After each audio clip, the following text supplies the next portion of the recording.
الذين آمنوا وتطمئن قلوبهم بذكر الله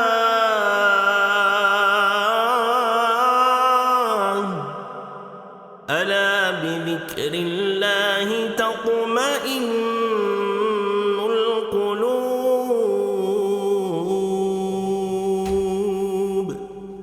بسم الله الحمد لله والصلاة والسلام على رسول الله. سبحانك لا علم لنا إلا ما علمتنا إنك أنت العليم الحكيم. رب زدنا علما. اللهم رب اشرح لي صدري ويسر لي أمري واحلل عقدة من لساني يفقهوا قولي. Сөзімді чексіз мейірімді жана ченемсіз ырайымды болған Аллах Тааланын исминен баштагандан кийин бүткүл аламдын ээси болгон, бүткүл аламды жоктон бар кылып жараткан, бүткүл алам Аллахтын көзөмөлүндө болгон жаратуучубузга чексиз мактоолорду айткандан кийин биздин сүйүктүү пайгамбарлардын эң акыркысы, бирок Аллахтын алдында эң кадыр барктуусу, биринчи болуп бейиш эшик ачыла турган жаракер пайгамбарыбызга жана пайгамбарыбыздын көз кубанычы болгон пайгамбарыбыздын үй бүлөсүнө жана пайгамбарыбызды көрүп ыйман келтирген улуу сахабаларга Аллахтын салам жана салаваттарын жолдогондон кийин сиздер менен бүгүн дагы бир жолу эфир аркылуу буга чейинки өзүбүздүн баштаган долбоорубуздун негизинде зикирдин касиеттери, зикирдин фазилеттери жөнүндө сабагыбызды баштаганбыз.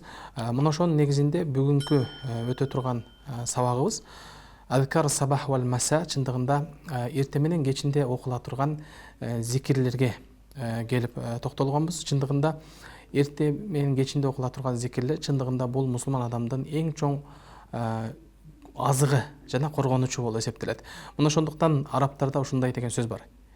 إذا أصابتك بالعين أو السحر لا تعني أنك جميل أو غني بل أنت مقصر في ذكر الله деп айтканда. Чындыгында себеби дегенде сага көз тийүү үчүн же сыйкырдын таасир этүү үчүн сен бай болуң же сенин ушундай сулуу чырайлуу болуң максат эмес, негизи нерсе эмес. Балким сен Аллах Тааланы зикир кылуудагы өзүңдүн кайдыгерлигиң, өзүңдүн кемчилдигиң деп түшүнүү керек дейт. Мына ошондуктан дагы Азкар сабах вал маса Мәсәбиту диръ деген.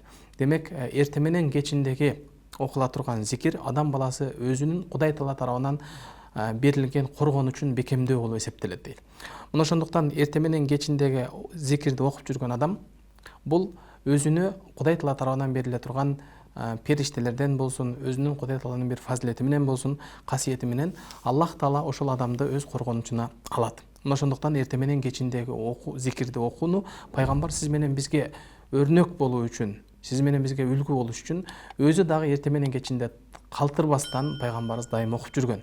Мына ошондой эле тарыхты карап көрө турган болсоңуз, канчалаган чоң алымдардын, олиялардын өзүнө бир адат кылган. Ал-вирд деп күнүнө өздөрүнө ошол Куран окууну адат кылып күнүнө өзүнүн бир үлүшүн окуган сыяктуу эртең менен кечиндеги окула турган зикирлердин убактысында башка нерсе менен алектенбестен ушул эртең менен кечинде зикирди убагында толтуруп турган. Чындыгында зикир бул Аллах Тааланы эстөө менен адам баласы биринчи өзүнө коргонуч кыла турган болсо, экинчиден ар кандай сиз менен биздин көзгө көрүнгөн жана көрүнбөгөн ар кандай сиз менен биз бул жашообузда параллельный жашап аткан аламдагы ар кандай жиндин жана жин шайтандын жамандыктарынан коргонуч кылса, ал эми үчүнчүсү ал адам өзүнө Аллах Таала тарабынан берилип аткан берекеге, ошол татыктуу береке, Кудай Таала тарабынан берилип аткан берекеге жетишүү болуп эсептелет. Мына ошондуктан эртең менен кечинде зикирди дайым калтырбай окуу керек болуп эсеп. Чындыгында эртең менен кечиндеги зикир бул ар бир момун мусулман адамдын күнүмдүк тамак жеш кандай зарыл болгон сыяктуу эле эртең менен кечиндеги адамдын руханий азыгы болуш керек. Эми ошол эле учурда эртең менен кечинде окула турган зикирдин убактысы кайсы убакыттан качан башталат дей турган болсок, биринчи убактысы алгач багымдат намазы, таң намазы, багымдат намазы окулгандан кийин күн чыкканга чейин окула турган зикир алгачкы башталышы ошол убакытта болуп эсептелет. Ал эми экинчиси болсо асыр намазы, дигер намазы окулгандан кийин шам намазына чейин болуп эсептелет. Эмне үчүн ушул убакытта деген дагы суроо турат. Чындыгында сиз менен биздин күнүбүз менен түнүбүздүн алмашуусу, эгерде күндүн эң алгач ошол таңкы намаз, багымдат намазы, фажр намазынан кийин таңдын башталышы боло турган болсо, шам намазынан кийин түндүн башталышы болуп эсептелет. Ошол эле учурда эгер экинчи тарапта карай турган болсок, бул жер бетиндеги периштелердин өзүнүн күнү менен түнү бар. Тагыраак айтканда, алардын убактысы келгенде орун алмашуу убактылары бар. Ошондуктан Аллах Таала ар дайым, ар күнү жер бетине Аллах Таала периштелерди түшүрөт. Алгачкы периштелер ошол багымдат намазына, таңкы намазда келип түшөт. Ал периштелер күндүзү бою жер бетиндеги болуп аткан нерселерге күбө болуп, Аллахтан буйруктарын аткаргандан кийин, ал периштелер кайрадан асыр намазы киргенде, ал асыр намазын окуп өткөндөн кийин, ал периштелер кайрадан көтөрүлөт. Ал эми кечки периштелер ошол асыр убактысы окуганда түшөт. Мына ошондуктан дагы асыр убактысы менен багымдат намазынын дагы бир өзгөчөлүктөрүнүн бири, ошол убакытта эртеменки жана кечки периштелердин орун алмашуу убактысына дал келет. Мына ошондуктан Аллах Таала ошол периштелерди Аллах өзү бардыгын көрүп, билип, Аллах Таала гайыпты, келечекти дагы билип турган зат. Бирок ошол периштелерди күбө катары, бул дүйнөдө адам заты кылып аткан нерселерге алардын күбөлүгүн катары Аллах Таала периштелерди жөнөтүп, периштелерди түшүрүп турат.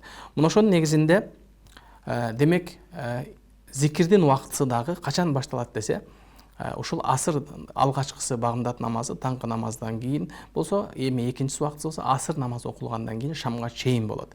Себеби дегенде, бул зикирди негизи биз адам баласы үчүн коргонуч болуш үчүн окулат деген таризде, ошол нерсени дагы бир тастыктоо үчүн адам ошол бир ооруну алдын алган сыяктуу, ага бир кыйынчылык же бир зыян жетерден алдын ал өзүнө коргонуч кылган сыяктуу эле, ошол шам намазы күн баткан убакытта жин шайтандардын бул ааламда ойгонгону, козголгону, алардын ушул жашоого кыймыл аракети башталган убакыт болгондуктан, ошого чейин адам баласы өзүнүн зикирлерин толтуруп, окуп, өзүнүн толук коргонучуна алып ала турган убакыт болуп эсептелет. Демек, бул зикирлерди толтуруудагы эң алгачкы окула турган зикирлердин биринчиси бул Пайгамбар саллаллаху алейхи ва саллям өзү буга чейин көптөгөн хадистеринде баяндап өткөндөй эле, эң алгач зикирлердин биринчи башында Аят аль-Курсини окуу менен башталат. Аят аль-Курсини окуу менен башталат. Ошондуктан биринчи адам баласы көзүн ачкан кезде эле Алхамдулиллахиллади ахяна ба'да ма аматана ва илайхин нушур деп ордубуздан туруп ойгонгондон кийин эле экинчи оозубуздан айта турган зикирибиз эмне десе, бул Аллаху ла илаха иллаху вал хайюл кайюм ла та'худуху синату ва ла наум лаху ма фис самавати ва ма фил ард ман заллази яшфa'у индаху илля биизних я'лам ма байна айдихим ва ма халфахум ва ла юхитуна би шай'ин мин илмихи илля бима ша'a васи'a курсиюху ас-самавати вал ард ولا يؤوده حفظهما وهو العلي العظيم деп биз Аят аль-Курсини окуу менен алгачкы зикирлердин эң башталгычы башталат. Чындыгында билесиздер, Аят аль-Курси ушунчалык Курандагы эң улуу сүрөлөрдүн бири. Буга негиз катары Пайгамбарыбыз саллаллаху алейхи ва салламдын өзүнүн берекелүү бир хадистеринде Убай ибн Каабтан сураган кезде, "Я Аба Мунзир, атадри айю аятин фи китабиллахи а'зам" деп сураган кезде, албетте Пайгамбар саллаллаху алейхи ва саллям Аллах Тааланын китебиндеги эң улуу аят кайсы билесиңби деп сураганда, "Валлаху ва расулуху а'лам", албетте Аллах Таала жана анын элчиси билүүчүрак деп жооп берген хадисте Пайгамбар саллаллаху алейхи ва саллям "Ла Аллах а'удhu биллахи минаш шайтанир ражим" деп айткандан кийин "Аллаху ла илаха иллаху ал хайюл кайюм" деп айткан. Мына ошол кезде фазараба фи садри дейт. Пайгамбар саллаллаху алейхи ва саллям Убай ибн Каабдын көкүрөгүнө колу менен уруп туруп, "Валлахи яхнияннака ал-илма я Аба Мунзир" деп айткан. Демек, Аллах Таала сага илимди жеңил кылсын, я Аба Мунзир деп Убай ибн Каабды Пайгамбар саллаллаху алейхи ва саллям өзү шык бергендиги, илим эшигин ачуусуна дагы Аят аль-Курсинин бир берекеси бар экендигин Пайгамбар саллаллаху алейхи ва саллям өзү эстетип өткөн. Мына ошондой эле Пайгамбар саллаллаху алейхи ва саллям дагы бир башка рivayatda болсо, "Валлади нафси Мухаммадин биядих инна ли хадихи аяти лисанан ва шафатайн" деп айткан. Чындыгында Аллах Таалага рухум колунда болгон затка ант ичип айтам, албетте бул аяттын кыямат күнү келгенде анын тили жана эки эрини болот деп айткан. Бул деген сөз Аллах Таала эртең Аллахтын алдына барганда күбөлүк өтө турган Аллах Тааланын алдында бир шафаат кыла тургандай бир өзүнчө касиетти баса белгилеп турат. Мына ошондуктан дагы билесиздер, аятал курсунун жөнүндө айтылган хадистер аябай көп. Ошол эле аятал курсу жөнүндө дагы бир келген хадисте пайгамбарыбыз саллаллаху алейхи ва саллям өзү ушундай деп айтат: "Мен qara ayatal kursi dubra kulli salatin lam yahil baynahu wa bayna dukhulil janna illa al-maut" деп айткан.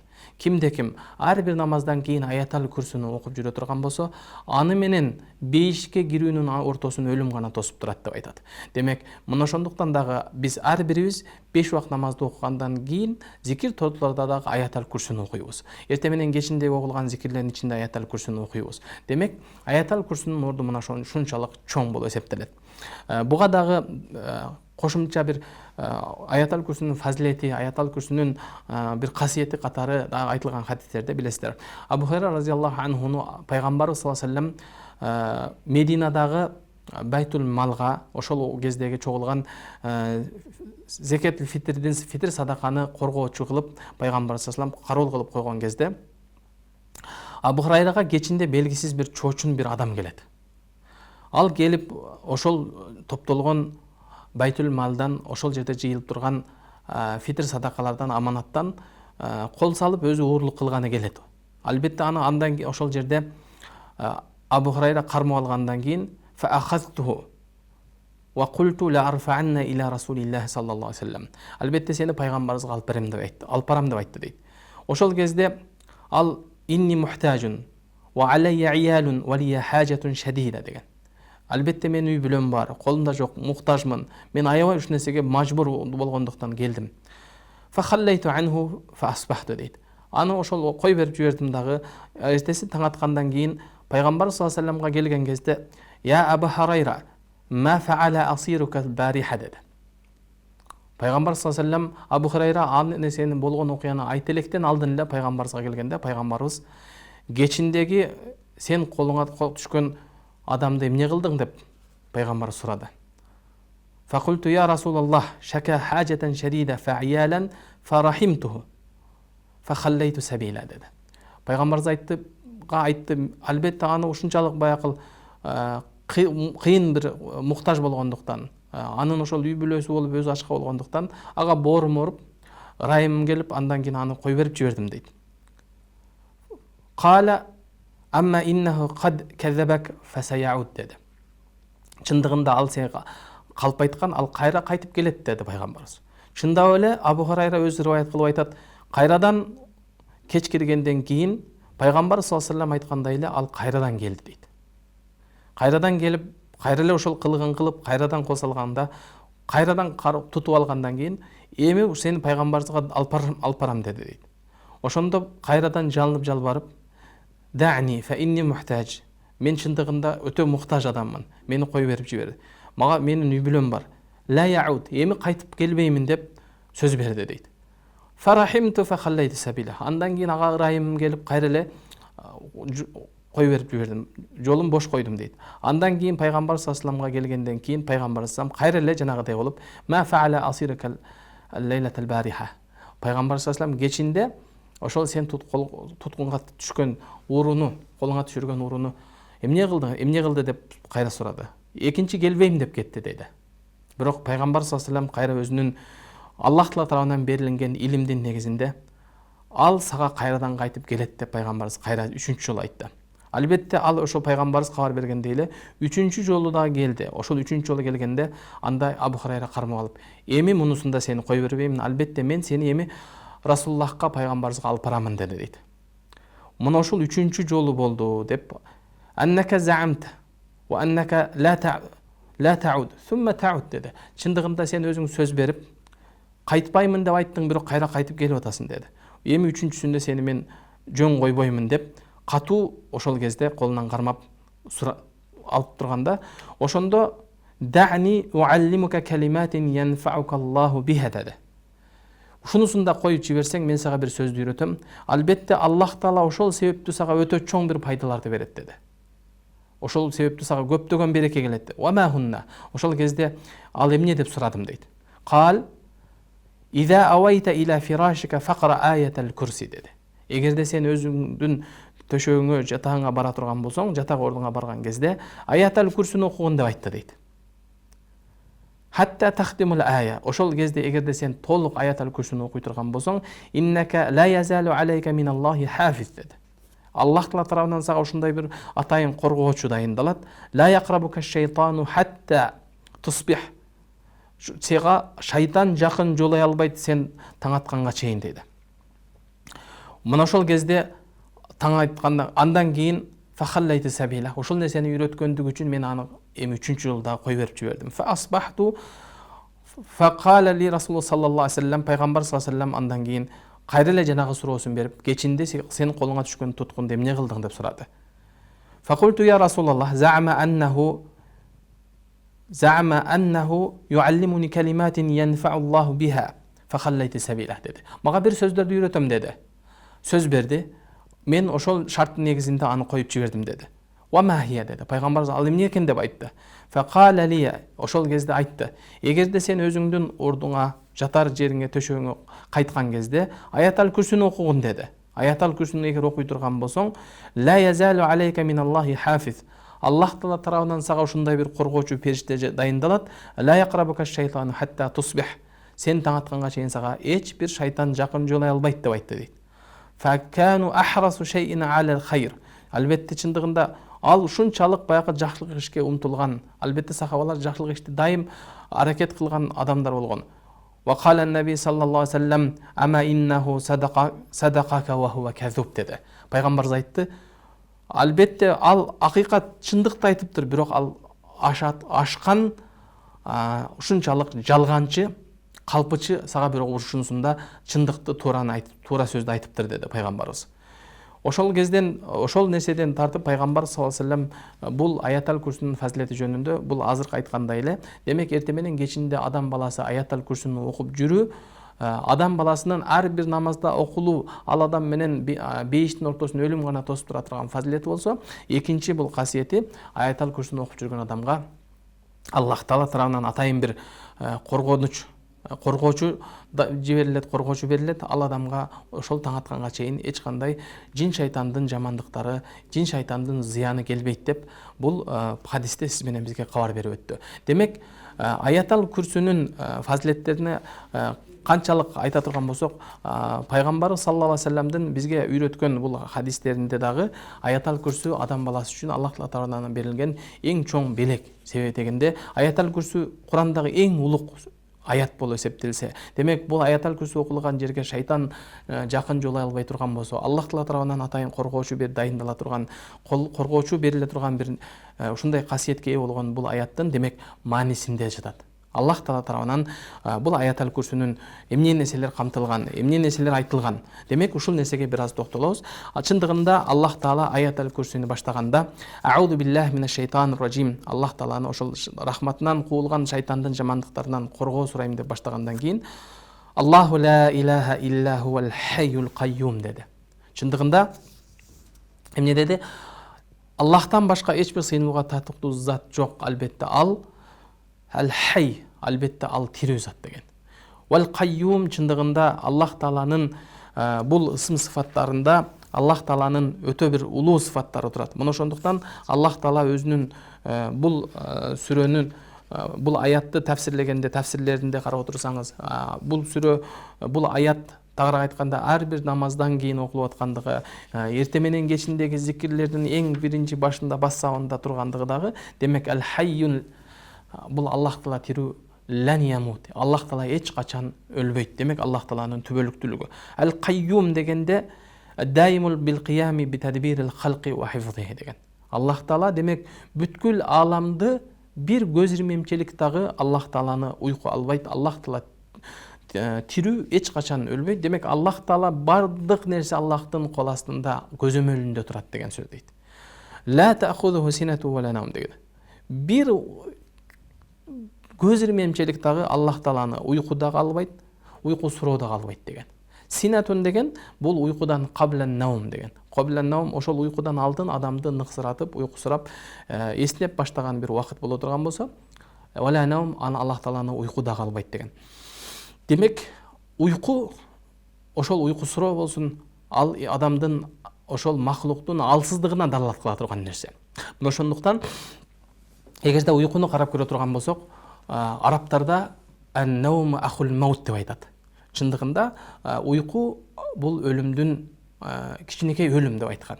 Демек, бул уйку өлүмдүн кичинекей иниси деген мааниде турат. Эмнеге дегенде адам баласы уктаган кезде ал өлүк сыяктуу.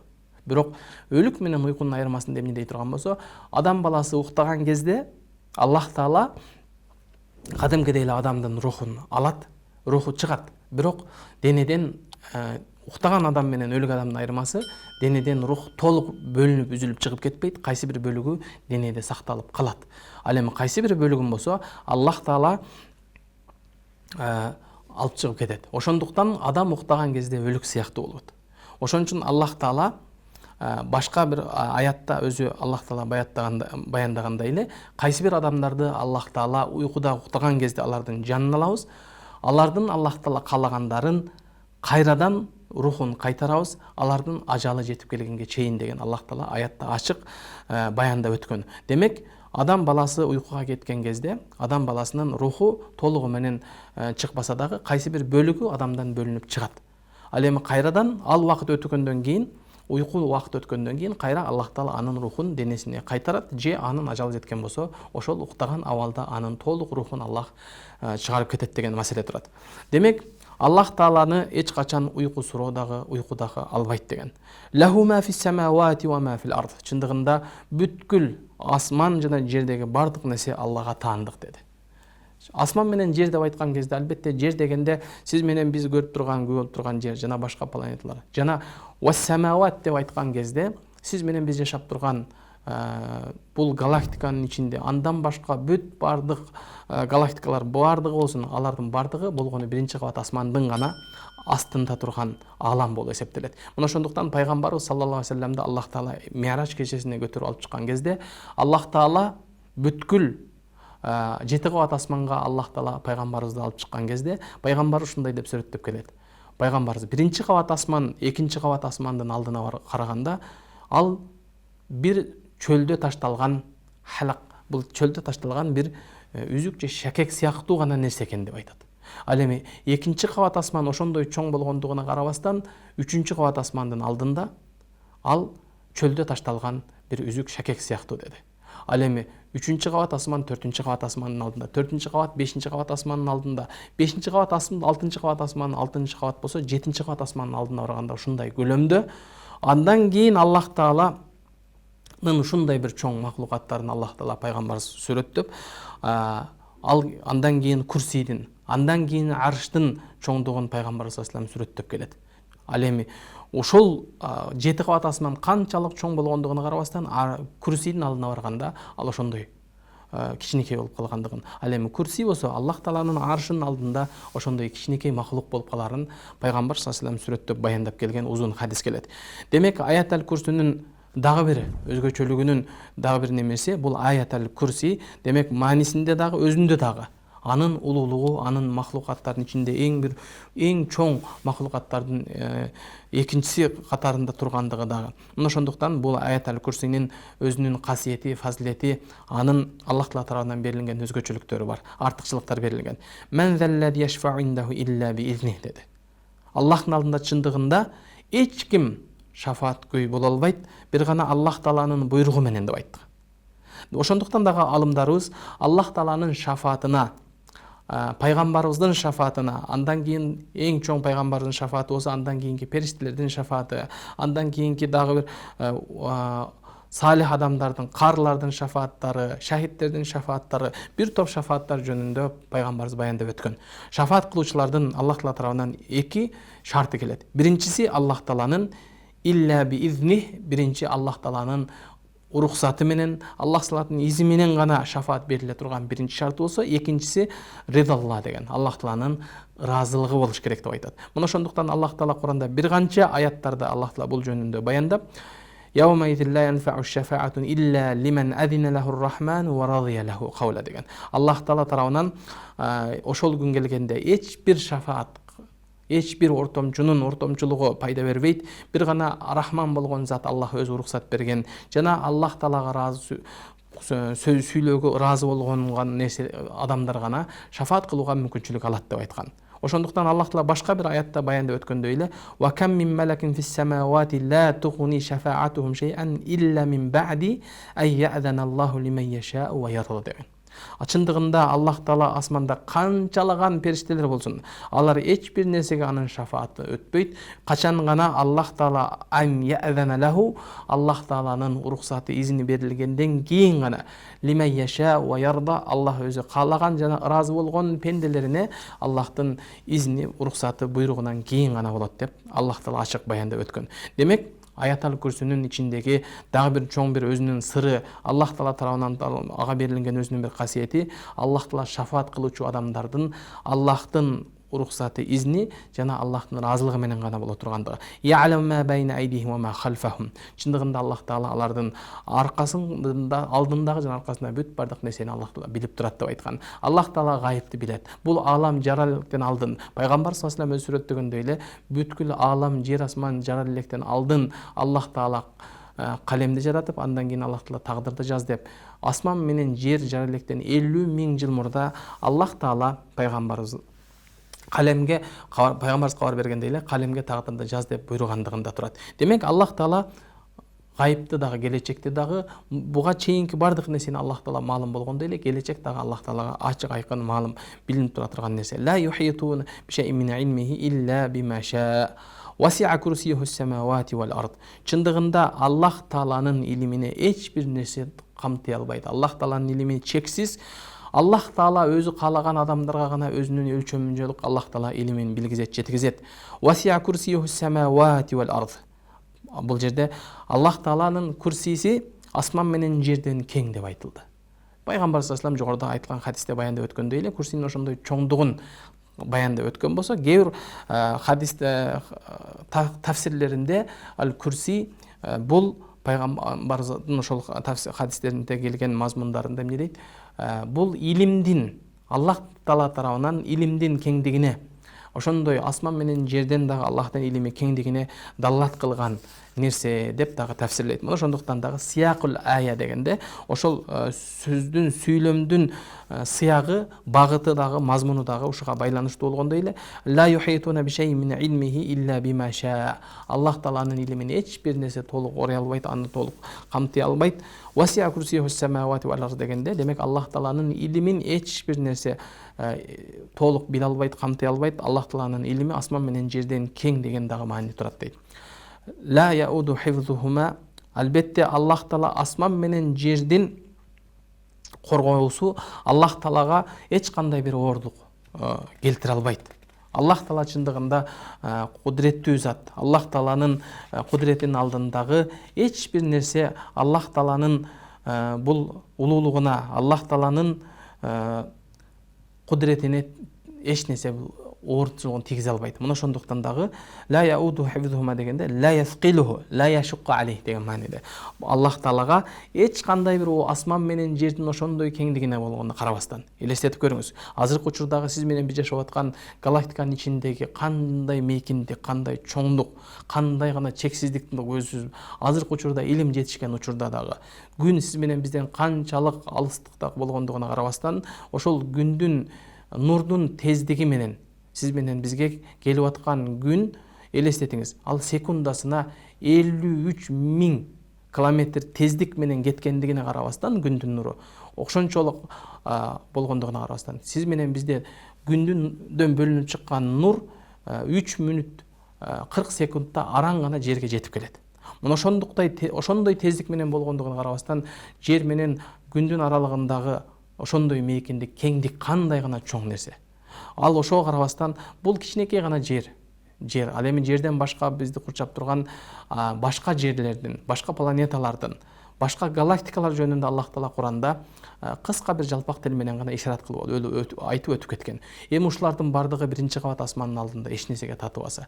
Эми ошондой чоң деп аткан биринчи кабат асман, экинчи кабат асмандын алдында, экинчи кабат асман, үчүнчү кабат асмандын алдында канчалык чоңдугуна карабастан, Аллах Таалага анын асман менен жердин оорчулугу эч нерсеге арзыбай турган, татыбай турган. Ва хувал алиюл азим. Албетте Аллах Таала улуу зана, Аллах Таала улук зат деп айтты. Демек, бул аятал курсинин өзүнүн ушул жана хадистерде айтып өткөндөй эле, аятал курсини окуган адам, демек, ал эртең менен кечинде окулган зикирлердин эң алгачкысы болуп эсептелет. Шайтандан толугу менен ошол күнү адамдын шайтандын жамандыктарынан кутула турган жана ошондой эле ар бир намазда окуган адам Аллах Таала тарабынан ал адам менен бейишке кирүүсүн өлүм гана тосуп тура турган ушундай бир улуу аят болуп эсептелет. Мына ошондуктан дагы пайгамбарыбыз жогоруда айткан Убай ибн Кааб риваят кылган хадисте эмне деди? Албетте Аллах Таала Курандагы эң улуу сүрө, эң улук сүрө кайсы дегенде, албетте аятал курси деп жооп бергендигинде турат. Демек, бул экинчи, биз аятал курси жөнүндө токтолдук. Андан кийинки эле аятал курсиден кийинки окула турган экинчи дуа болсо, бул албетте Ихлас сүрөсү жана Муаввидатайн болуп эсептелет. Ихлас сүрөсү билесиздер, Курандагы ал эң бир улуу сүрөлөрдүн бири. Анын кыскалыгына карабастан, ал өтө улуу сүрөлөрдүн бири болуп эсептелет. Куранда Аллах Таала Ихлас деп, Аллах Таала өзү аты айтып тургандай эле, Ихлас сүрөсү. Кээ бир тафсирлерде болсо, бул сурату Таухид, Аллах Тааланы жалгыздоо сүрөсү деп да айтылат. Эмне себептен бул Ихлас сүрөсү деп айтылган болсо, Пайгамбар саллаллаху алейхи ва саллям Меккеден Мединага көчүп келгенден кийин жөөттөр ошол кездеги яхудтар пайгамбарыбызга келип, пайгамбарыбыздан сенин Кудай жөнүндө бизге, сенин Кудайың жөнүндө бизге кабар бер дегенде, Аллах Таала ошол Ихлас сүрөсүн түшүргөн. Ошондуктан дагы бул сүрө башталганда Кул хуаллаху ахад, албетте айткын аларга, албетте Аллах Таала жалгыздыр деди. Аллаху самад, Аллах Таала эч бир нерсеге муктаж эмес деген Аллах Таала бул Ихлас сүрөсүн кенен ушундай Аллах Таала кыска, бирок Аллах Таала өзү өтө чоң бир маанини камтыган, кенен маанини камтыган ушул Ихлас сүрөсүн Аллах Таала түшүргөн. Демек, Аллах Таала бул Ихлас сүрөсүн ар бир адам аятал курсини окугандан кийин Бисмиллахир рахманир рахим деп Аллах Тааланын ысымы менен баштагандан кийин Кул хуаллаху ахад, Аллаху самад, лам ялид ва лам юлад. Аллах Таала чындыгында төрөбөгөн жана Аллах Таала төрөлбөгөн деди. Демек, Аллах Тааланын бул айтып аткан Аллахтын сыфаттары Аллах Таала төрөгөн дагы эмес, төрөлбөгөн дагы эмес деп аткандыгы, ал төрөлүү дагы, ал эми төрөлүүсү дагы адамдын. Бул махлуктун алсыздыгы. Эгер махлук ал төрөлбөсө же төрөбөсө, анын бир айып катары эсептеле турган нерсе катары билинип турат. Демек, Аллах Таала андай айыптан, кемчиликтен аруу болгон зат. Валам якуллаху куфуан ахад, албетте Аллах Таалага эч бир тең келе турган, куфу боло турган эч бир зат жок деп Аллах Тааланын жалгыздыгына, Аллах Таалага ихлас келип, Аллах Таалага ишенүүгө толук түшкөн аят болуп эсептелет. Мына ошондуктан дагы бул Ихлас сүрөсүнүн фазилеттерине келе турган болсок, билесиздер, Ихлас сүрөсүн Пайгамбар саллаллаху алейхи өзү хадистерде баяндап өткөндөй эле, чындыгында Ихлас сүрөсү жөнүндө келген көптөгөн хадистер келген. Ошол хадистердин биринде билесиздер, Пайгамбар саллаллаху алейхи өзү баяндап өткөндөй эле, Ихлас сүрөсүн айтканда та'дилу сулусул Кур'ан деп айткан.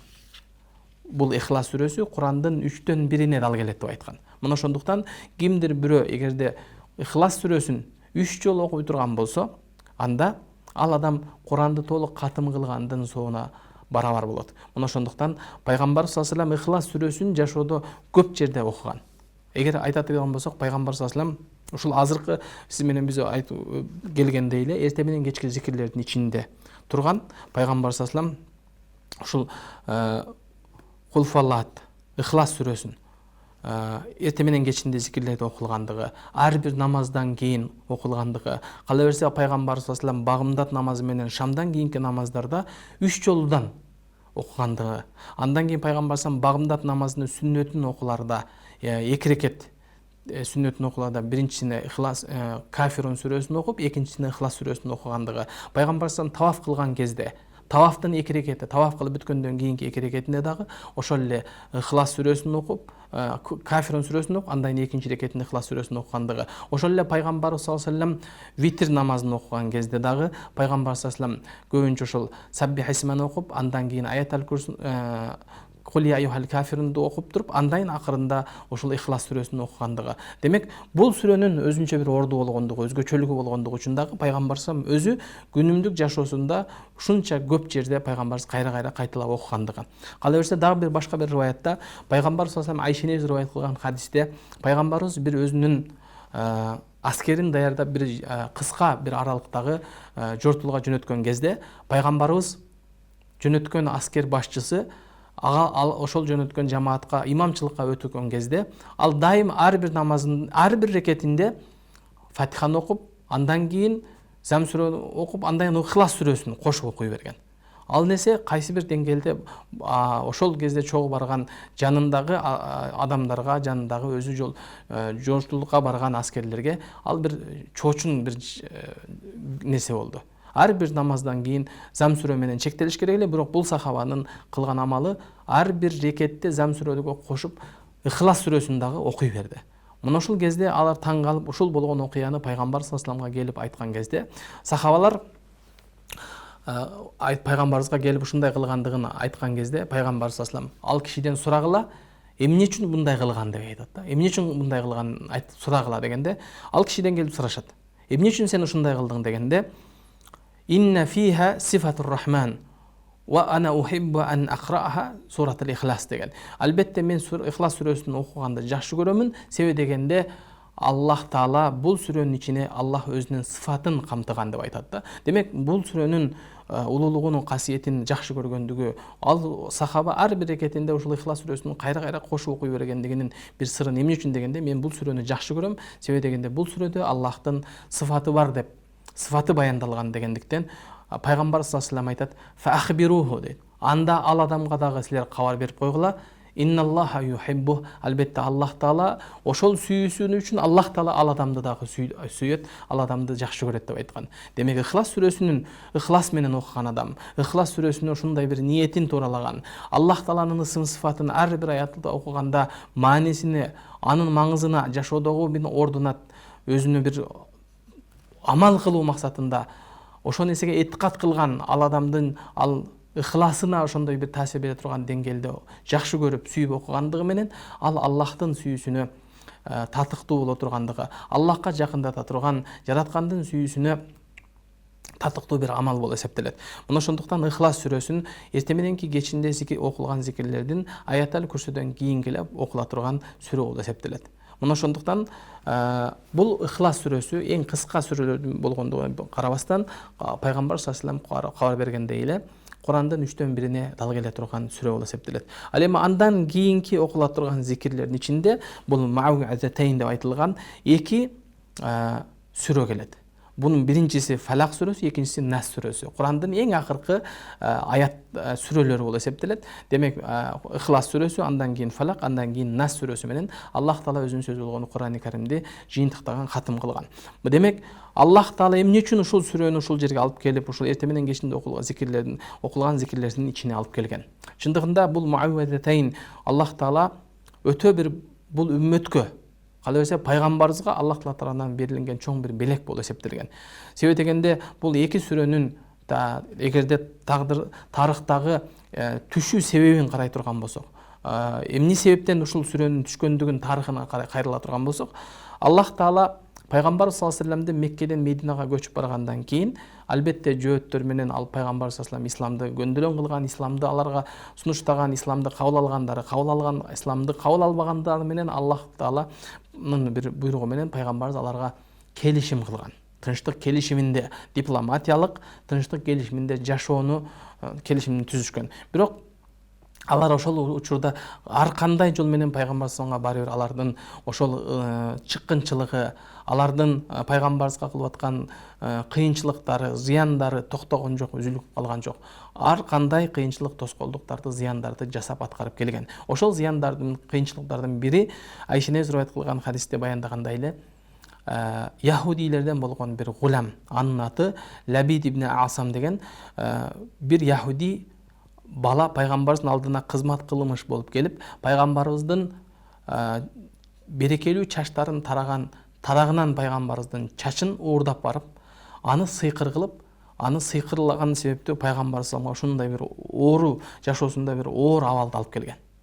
Пайгамбарыбыз кала берсе кээде окуган намазын кайра намазды окудумбу окубадымбы деп пайгамбарыбыз бир жумуш ишти жасаган болсо ушул нерсени аткаргандан кийин да кайра келип мен бул ишти аткара элекмин дегендей пайгамбарыбызга дагы таасир берген. Бул Аллахтын каалоосу менен болгон албетте. Себеби дегенде сиз менен биз эртең менен кечинде окулган зикирди окуган адамга, аят алкурсун окуп жүргөн адамга, таквалык кылган адамдарга бул жин шайтандын, сыйкырдын, көз тийүүнүн, ар кандай суук көздүн, ач көздүн, көрө албас ичи тар көздөрдүн зыяны тийбейт деп айтабыз. Ал эми пайгамбарыбыз саллаллаху алейхи вассалам таквалардын эң таквасы, ошол зикирлерди эч качан калтырбагандыгы жана Аллах Таалага эң жакын адам болгондугуна карабастан пайгамбарыбызга сыйкырдын тийип аткандыгы Аллахтын каалоосу менен. Эмне үчүн десе, бунун аркасындагы эң чоң бир сыры эртең бул үммөттүн ичинде ошондой сыйкыр менен, кара дуа менен, көз тийүү себептүү же ач көздүк, ичи тарлык менен ооруган адамдардын оорудан айыгууда кантип айыгуу керек десе, ошону көргөзүп берүү үчүн пайгамбар саллаллаху алейхи вассаламга Аллах Таала пайгамбарыбызга сыйкырдын таасирин тийгизип, пайгамбарыбызды ооругандан кийин бул оорудан кантип айыгуунун жолун көрсөтүү үчүн пайгамбарыбызга сыйкыр таасир берген. Демек, пайгамбар саллаллаху алейхи вассалам ушул сыйкырга таасир берип, ушундай бир кыйналган кезде Жебрейил периште түшүп, Жебрейил периште менен дагы эки периште кошо түшкөндүгүн баяндайт хадисте. Эки периштенин кошо түшкөндүгүн баяндап, андан кийин ушул бир периште пайгамбарыбыздын башына, экинчи бир периште пайгамбарыбыздын аяк жагына келип туруп экөө пайгамбарыбызга ушул сүрөнү окуп дем салгандыгы жана Жебрейил периште аркылуу пайгамбар саллаллаху алейхи вассаламга ошол сыйкыр ким кылгандыгы жөнүндө жана сыйкыр кайсыл жерде тургандыгы, кандай кылып сыйкыр кылынгандыгы пайгамбарыбызга кабар берилгенден кийин пайгамбарыбыз өзүнүн сахабаларын, өзүнүн аскерлерин жиберип, ошол кездеги Бани Зурайк деген бир өрөөн болгон, ошол өрөөндүн ичиндеги кудуктан, биирден Зиоран деген болгон, ошол кудуктан пайгамбар саллаллаху алейхи вассаламдын чачынан алып сыйкыр кылган сыйкырды таап чыгып сахабалар. Андан кийин пайгамбарыбызга алып келгенден кийин пайгамбарыбыз ушул эки сүрөнү окуп, андан ушул сыйкырдан жазылгандыгы, андан пайгамбарыбыз өзүнө келип, сыйкыр күчүн жоготуп пайгамбарыбыздын кадимкидей мурдагы жашоого, табиятка, табигый жашоого пайгамбарыбыз кайткандыгы баяндалган. Мына ушул окуядан кийин пайгамбарыбыз бул эки сүрөнү дагы жогорудагы Ихлас сүрөсү сыяктуу эле эртең менен кечинде окулган зикирлердин ичинде, ар бир намаздын ичинде, анын ичинде багамдат намазы менен шам намазында 3 жолудан окуп пайгамбар саллаллаху алейхи вассалам өзүнө адат кылуу менен бирге үммөткө ушул нерсени талим тарбиясын берип кеткен. Ошондуктан дагы Аллах Таала Куранда айткандай эле лакад кана лакум фи расулиллахи усватул хасана, албетте силер үлгү ала турган, өрнөк ала турган зат бул албетте пайгамбарыбыз. Мына ошондуктан пайгамбарыбыз салламга Аллах Таала тарабынан кабар берилген. Эми бул эгерде бул сүрөнүн кыскача маанисине, мазмунуна эгерде маани бере турган болсок, Аллах Таала бул Курандагы бул эки кыска сүрөдө Аллах Таала «Кул а'узу би раббил фалак» деп баштады. Ба'дал исти'аза Аллах Таала бул сүрөдө ошол бисмилла деп баштаганыбыздан кийин эле «Кул а'узу би раббил фалак мин шарри ма халак» деди. Аллахым өзүңдөн коргонуч сураймын. Аллах эмнеден? Би раббил фалак, бүткүл таңдын, бүткүл жаралган уфуктагы таңдын Раббысы болгон Аллах Таала өзүңдөн коргонуч сурайм. Эмнеден? Мин шарри ма халак, бүткүл жаратылган нерселердин жамандыгынан Аллахым өзүңдөн коргонуч сураймын деди. Ва мин шарри гасиқин иза вақаб деген. Чындыгында экинчи чоң бир коргонуч сурап аткан нерсе ар бир баткан караңгы түндүн караңгылыгынан дагы жамандыктардан Аллахым өзүң коргонуч сураймын деди. Ва мин шарри наффасати фил уқада. Чындыгында андан кийин ар бир түймөккө ошол сыйкыр менен дуа менен окулган түймөктөрдүн чечилүүсүнөн, жамандыгынан чечилүүсүнө Аллах Таала сенден коргонуч сураймын деди. Ва мин шарри хасидин иза хасад. Аллахым ошол хасад кылган адамдар, ичи тарлык кылган, көрө албастык кылган, ошондой бир надан адамдардын жамандык кылган учурдагы, көрө албастык хасад кылган учурдагы жамандыгынан коргонуч сураймын деген ушул сүрө түшкөн. Демек, бул сүрө Кул аузу би раббил фалак сүрөсү болсо, андан кийинки эле кыска ушул аятка улай эле, ушул сүрөгө улай эле андан кийинки аяттарда бисмиллахир рахманир рахим. Кул аузу би раббин наси маликин наси илахин нас мин шаррил васвасил ханнас аллази ювасвису фи судурин наси минал джиннати ван нас деди. Андан кийинки сүрөдө болсо Аллах Таала Аллахым кайра адамдардын Раббысы болгон, Маликин-нас, адамдардын падышасы, кыямат күндүн падышасы болгон, Илахин-нас, сыйынууга татыктуу болгон илах Кудайы болгон Аллах Таала өзүңдөн корконуп сураймын. Эмнеден? Мин шаррил васвасил ханнас. Васваса кылуучу ханнастын жамандыгынан. Ал ханнас деген эмне десе, аллази ювасвису фи судурин-нас, адамдардын көкүрөгүндөгү, адамдардын көдөнүнө кирип, аларды адамдарды васваса кыла турган ханнастын васваса жамандыктарынан коргонуп сураймын. Минал джиннати ван-нас деди. Адамдардан жана жиндерден болгон ар бир адамдын көдөнүндө, көкүрөгүндө васваса кылган ханнастын васвасанын сыгылган жамандыктарынан коргонуп сураймын деген сүрө болуп эсептелет. Демек, бул сүрөнүн маанисин, маңызын тереңирээк дагы бир карап көрө турган болсок, Аллах Таала биринчи Фалак сүрөсүндө бүтүндөй сиз менен бизди сыртта курчап турган ар кандай бир жамандыктан, көзгө көрүнгөн, көрүнбөгөн душмандыктан, көрө албастыктан, ичи тарлыктан, кара дубадан, сыйкырдан, бүтүн бардык жаман нерселерден коргонуп суроону өз ичине камтыса, ал эми андан кийинки сүрө болсо, экинчиси бул Нас сүрөсүндө болсо, адамдын ичинде, адамдын көдөнүндө, адамдын ички дүйнөсүндө, көкүрөгүндө васваса кылган ханнастын жамандыгынан. Ал ханнас ким десе, минал джиннати ван-нас. Адамдардан жана жиндерден болгон, адамдарга көкүрөгүндө васваса кылган дейт. Демек, сиз менен биз бул жин шайтандын кылган, үстүнө адам кейпинде жүргөн жин шайтандардын абалын Аллах Таала ачык айкын баяндап чагылдырып, эмне деди? Демек, адамга келген васваса кылып аткан, адамдага келип ар кандай бир оюн бузган, жаман нерсеге түрткү болгон нерселерди ачык айкын баяндап атат. Бул аяттын дагы тафсиринде минал джиннати ван-нас деди. Эгерде жинден болгон ханнаска, эгерде жогоруда айткандай аяттал күрсүнү окуй турган болсок, зикирлерге бекем болуп, намаздарыбызды тургуза турган болсок, Аллах Тааланын коргонучуна алат, Аллах Таала ал адамдарды жакын жолотпойсугун айта турган болсо, бирок минал джиннати ван-нас, адамдардан дагы болгон ханнас болот. Адам кейпинде жүргөн шайтандар бар. Аларды балким, алар андан дагы оорураак, аларга балким көзүңдө, жаныңда туруп алып, ал аятал күрсүнү окусаң дагы пайда бербей тургандай жаман, анын кесепети, анын ошол сиз менен бизге тийгизген терс таасирлери боло берет. Мына ошондуктан дагы дайым өзүбүздү курчап турган чөйрөбүздү, жакындарыбызды, сиз менен бизди курчап турган ошол курбуларыбызды, демек айтор ошол айлана чөйрөнүн дагы таасири сөзсүз түрдө болот. Демек, айлана чөйрөдө дагы маани берүү керек. Ким менен достошуп атасың, ким менен жүрүп атасың, ким менен жашооңдо жакын болуп атасың деген сөз. Демек, ар бир адамды Аллах Таала ушул сүрөлөрдү окуп жүрүүнү сиз менен бизге адат кылды. Бул сүрөлөрдү эртең менен кечинде окулганда ар бирин 3 жолудан окуу пайгамбар саллаллаху алейхи сиз менен бизге сүннөт кылган. Демек, бул сүрөлөрдүн мааниси, маңызы, демек пайгамбар саллаллаху алейхи вассаламга ошондой кыйынчылыкта, башына сыноо түшкөндө сыйкырдын, кара дубанын таасирин кетирүүгө себеп болгон ушул эки улуу сүрө болуп эсептелет. Мына ошол эгерде эки сүрөнүн ар бир аятын эсептеп карай турган болсоңуз, бул кул аузу би раббил фалактан баштап минал джиннати ван-нас дегенге чейин 11 аят болуп эсептелет. Ошол тарыхта түшүндүрмө бергенде эле пайгамбар саллаллаху алейхи вассаламдын тарактагы чачын уурдап барган жанагы яхуди Лабид ибн Асам 11 жолу түймөк менен түйүп, анан кийин сыйкыр кылгандыктан аны кайрадан сахабалар таап келгенде ушунчалык сыйкырдын күчү таасиринен кудуктагы суунун түсү дагы өзгөрүп кеткен.